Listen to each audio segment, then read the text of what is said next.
eventually, things were added on and whatnot. And one of the add-ons eventually was a basement. Well, we always thought that this basement was really weird because it had like weird markings on the cement walls and everything like that. And there was this one patch in the corner in the back that there was a hole in the cement floor. It was this like rectangular hole, and it was just filled with dirt. And so my family always thought that was really weird. And of course, my parents being very, very strict Christian, my mom found this story, or someone who knew of the house before they got it or whatever.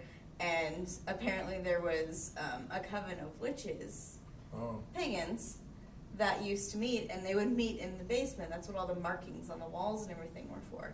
And my mother about had a fit. Oh my Lord. She told me that we were no longer allowed to go into the basement, and tried convincing me that witches had sacrificed humans and had buried them in that little corner. Yeah. Like, really? She was absolutely convinced. And then in the year 2000, our house burned down due to an issue with the fireplace when she was trying to start the fireplace. And though she was sad that the house had burned down, we lost pretty much everything, including some pets, she felt it was an act of God. Yeah. Cleansing. And ironically, the basement was not harmed at all.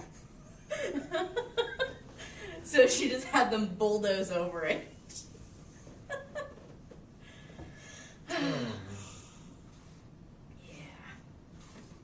So yeah, my mom about had a conniption when I told her that I was pagan and not Of course, after my experience there, I didn't go to church after it again until I got married again, second time.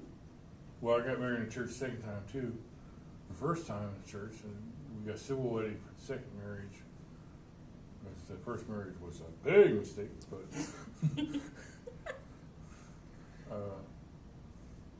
my wife's family is devout Philippine Roman Catholic. So my husband's family is Filipino. they answer to the Pope. Yeah. And he's a nice guy.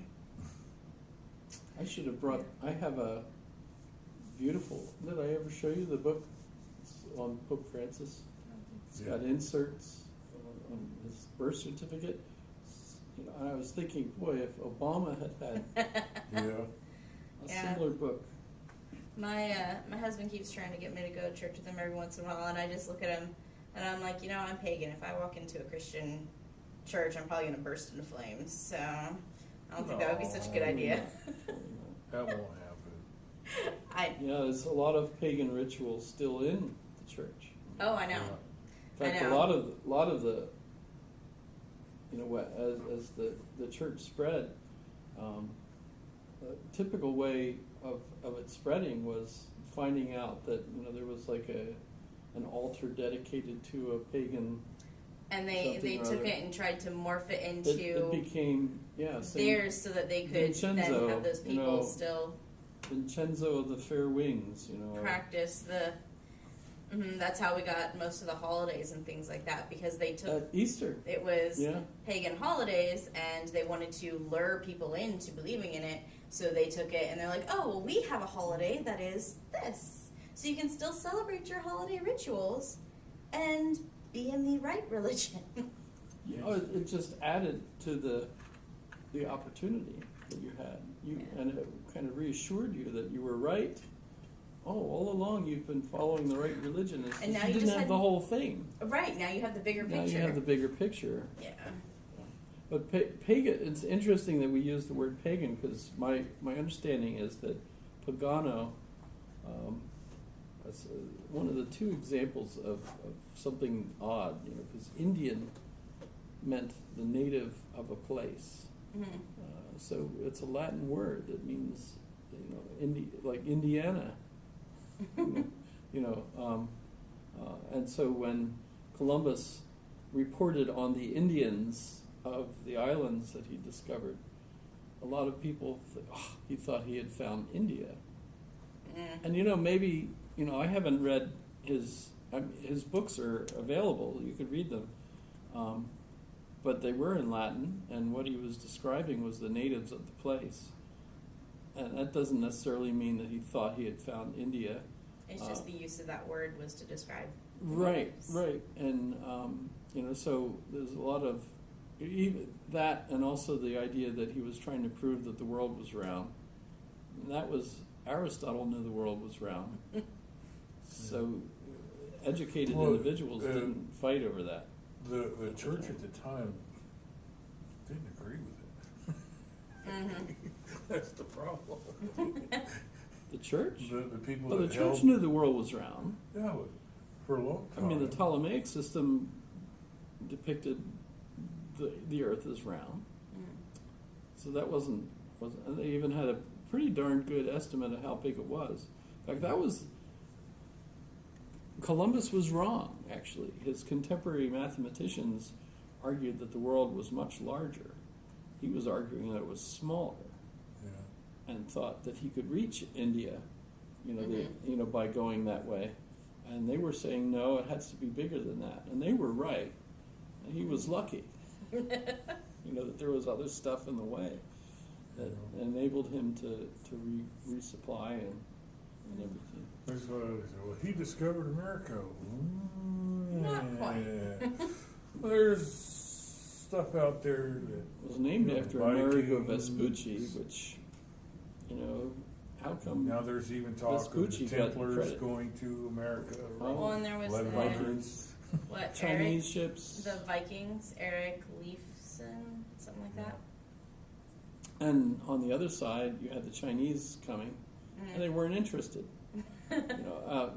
Apparently, a whole shipload of Buddhists who were kicked out of Japan for their beliefs sailed to what they thought was the center of the world, which they estimated was somewhere around Utah or thereabouts.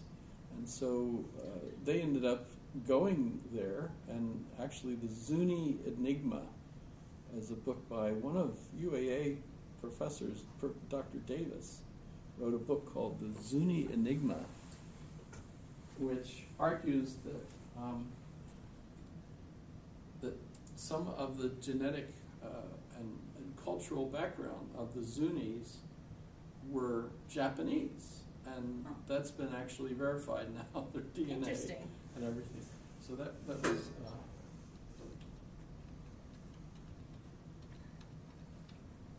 Dr. Davis.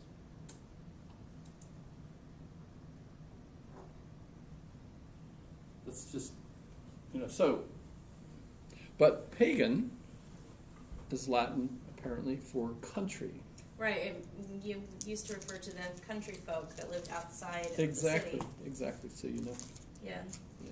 So, and the thing was, the Christianity spread primarily among the urban centers, and so it ended up with this kind of dichotomy that the folks out in the countryside, which were not necessarily, I when I first heard this, they were kind of like the rubes, the rural, uneducated folks. Right. Today, I understand that that's wrong. That a lot of the rural areas were like the villas and places where the wealthy had other homes. So they weren't necessarily that. They were actually the last of the status quo to give up the traditional Roman practices. Right. So it wasn't a matter of the smart people are Christian, and no, it wasn't like that. In fact, the urban environments were not necessarily the smarter people. They were the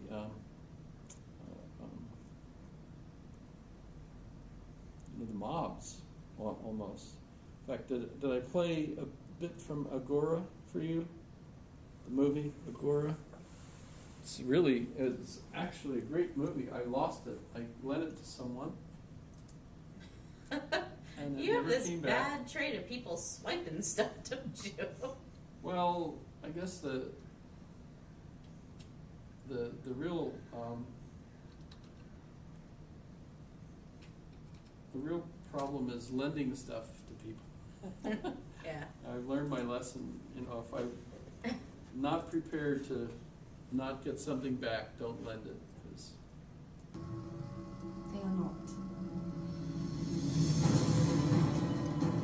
last days of the Roman Empire, at the fall of civilization.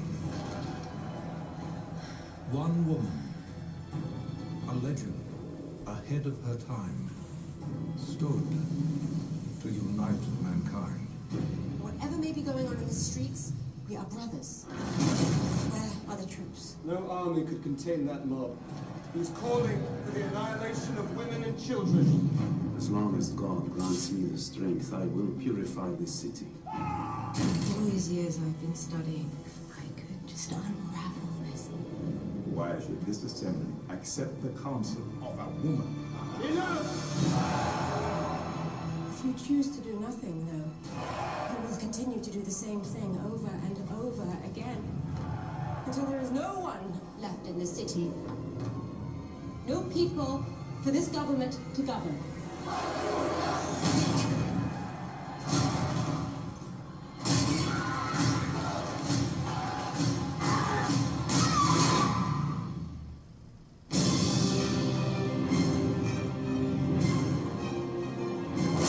The books.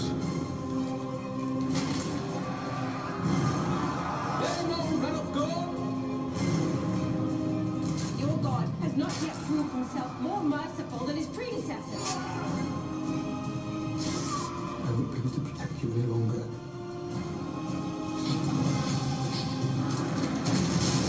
I wanted you to be free. I am free. You don't question what you believe. I must.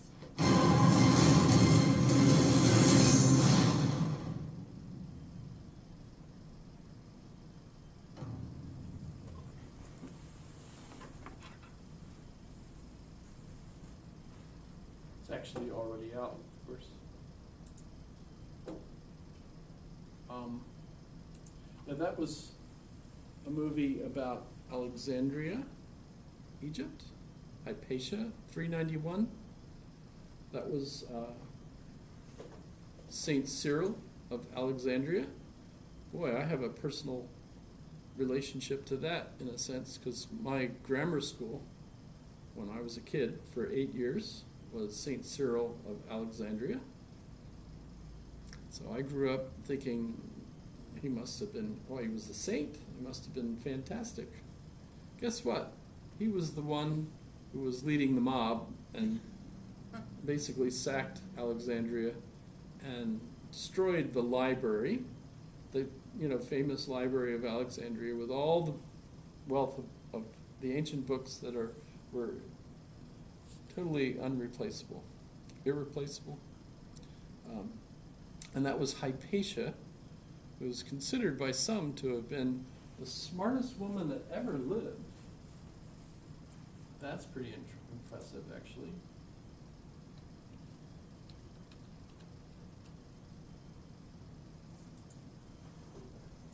I've had a lot of students do their papers actually on her. Her father was the mathematician. He's in the movie. He's the one that says the books, and the one that said, "I wanted you to be free," etc. Right? He was a mathematician that apparently made it possible for us to have Euclid, the text Euclid. But she was considered the smartest woman that ever lived. Well, if you have a library like that and you're taught to read, you can learn a lot. I don't really know that much about why they would argue all of that, but she was the head of the academy. So it's Plato's academy that's headquartered in Alexandria at the time, and they were skeptics at the time. So she was a philosopher, mathematician, astronomer, all that stuff, and apparently she was close to concluding that it couldn't be that everything goes around the world, but the Earth, but that the Earth goes around the sun.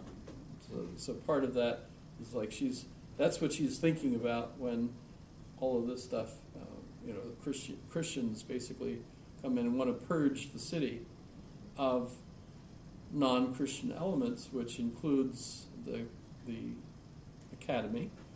And by the way, the only book they thought you should read was the text, the codex that they were carrying from the Nicene Creed, the Nicene Council. And so all the books that were in the library they thought you should destroy. And Rome still existed, was still in charge, and actually supported the Christians in that. So they thought it was a good idea to get rid of the controversial beliefs in the empire. So by that point, Christianity was pretty much taking over, and you can see how that happened in this movie, and it's not impressive.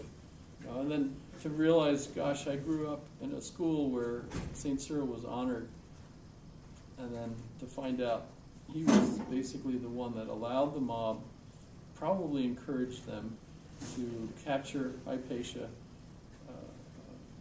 and they used clamshells to scrape her skin off and lie her in the sun to die of exposure. So horrible.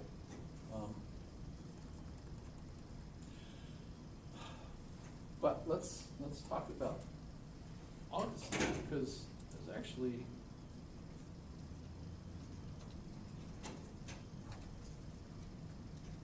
awful lot about him. In fact, we have his own biography. The book, The Confessions, is like his own biography of his childhood and his conversion to Christianity. So it's like one of the first books of that sort. Kind of interesting. I didn't, Montaigne was the first who wrote essays. So if you ever got upset in school because you had to write so many essays, Montaigne, the French Michel de Montaigne, was the first one that got that started. So he's the one we can blame? Yes. So yes. he's the guy, if we get a time machine, we gotta go knock off, right? Imagine how that would change the world. No essay. That's a great thought, because chances are the minute you do it, you're disappeared yourself, because chances are. Somewhere in there, That's your only- existence is based on an essay. Well, there was one guy who said that if you do that, you don't disappear, you just start to live on a new timeline. Oh, well, that could be. I'm sure he didn't dress like that. That's probably totally. Yeah, and you wouldn't have someone half naked with a sheet running around.